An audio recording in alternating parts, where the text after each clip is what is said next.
Magandang hapon po. Ngayon ang ating tutorial ay how to apply for permit to use loose leaf books of accounts using ORUS of Bureau of Internal Revenue. So, i-open na natin ang website ng Bureau of Internal Revenue. Dito sa home, go to home page, then scroll down.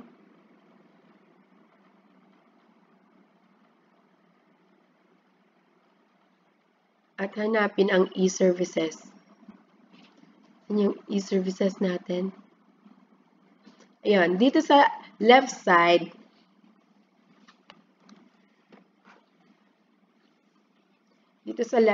ng website ng Bureau of Internal Revenue, makikita mo yung e-services. So, click natin tong e-services to access BIR services. Kasama dito sa e-services ng BIR, yung e-reg, EFPS, EBIR forms, EAFS, ePay, eOnet, ETSP Cert, ETCBP, TCVC. At saka itong ating kailangan ang ORUS o yung Online Registration and Update System ng Bureau of Internal Revenue. So, pwede tayo dito mag-update ng ating mga registration. I-click lang itong ORUS.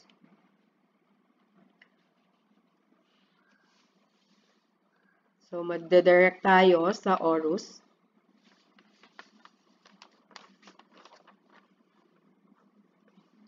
Nandito na tayo ngayon sa site ng ORUS. Ipindutin itong secondary registration. Permit to use loose leaf.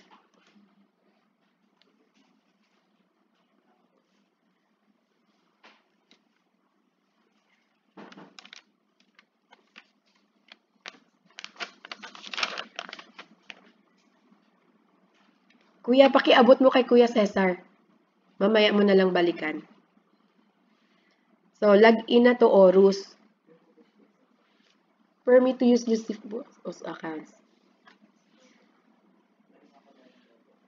Permit to use loose leaf books of accounts. All persons who are engaged in business may opt to apply for loose leaf authority to print receipts or invoices or books of accounts as a means of maintaining accounting books. A permit to use application is required before the actual use of the loose leaf type of receipts or invoices, books of accounts, or other accounting records. So, eto na tayo. Mag-login na tayo sa ORUS. Dapat naka-ready ang iyong email address and password.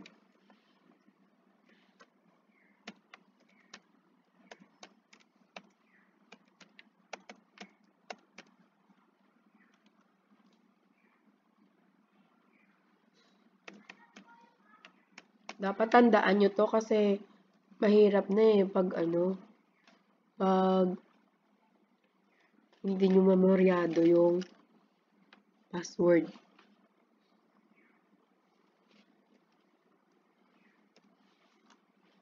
Pindutin ang I'm not a robot, then log in.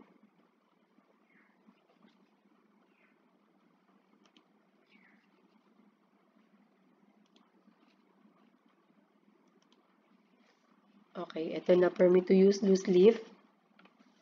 So, pagka login mo, lalabas na yung tax identification number, registered name, RDO, then apply permit to use for the main branch. Okay, i-validate ko to.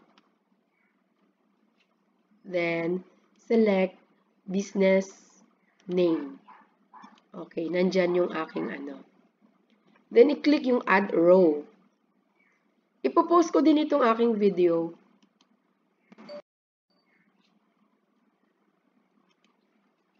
Ayan na, yung business details ko. Then, click continue. Add loose leaf details, type of application. Yun, select natin yung books of accounts. Then, kind. So, ano yung mga libro ko? Nabanggit ko na kanina, yung cash receipt journal, cash disbursement journal, general ledger,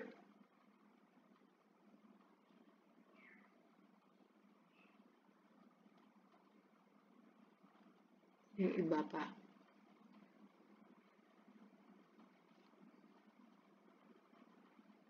General journal. May list na siya dito, hahanapin mo na lang.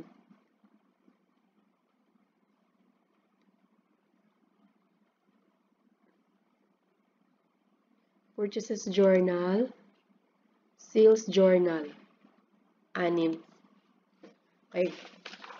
Cash disbursement journal, cash receipts journal, general ledger. Okay.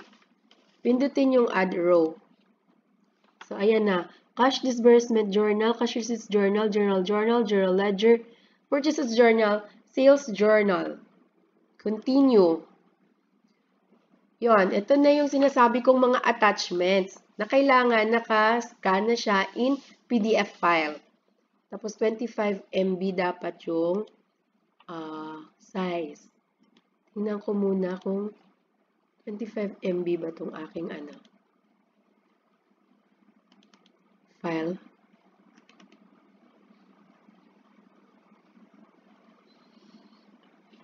Kasya naman to. Yon. I-upload dapat ang sworn statement, tsaka yung sample form and print out to be used. O yun, isinama ko na rin dito yung aking special power of attorney.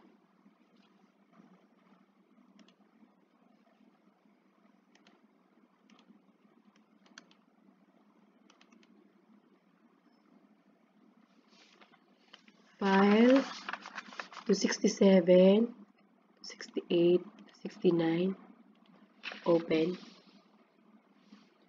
Okay. So, nakapag-upload na ako ng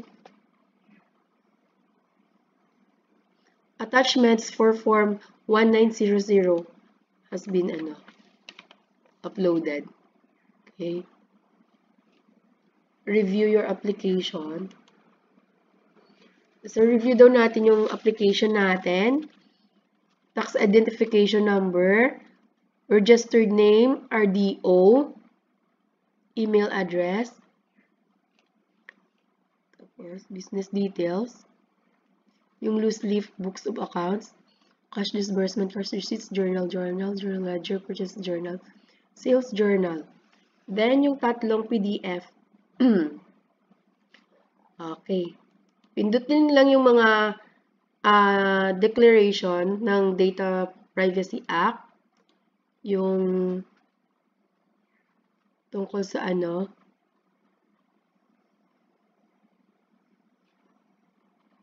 declaration of information. Tapos, we declare the taxpayer or on whose behalf the application is made has no other existing TIN and understand that possession of more than one TIN is criminally punishable and may be subject to penalties pursuant to provisions of the National Internal Revenue Code of 1997 as amended and other applicable laws. Okay na, ready na tayo for submission. Pindutin itong submit application. You are about to submit your application for permit to use loose leaf. Please ensure the correctness of the details indicated during the application. Once submitted, a permit to use certificate will be generated. Do you wish to continue? Okay, click continue. Registration successful. Your registration for permit to use is completed with application reference number on July 21, 2023 with the following details, yung TIN, yung registered name, RDO. An email confirmation was sent to your registered email address containing the details and other information. You may access your permit to use certificate on your profile page. Okay. Okay na. So, pangalawang beses ko na ito na pag-apply ng secondary registration using ORUS. Una, nakapag-apply na ako ng authority to print dito gamit sa ORUS. Ngayon naman, nakapag-apply na ako ng permit to use loose leaf. Andito na siya sa aking profile.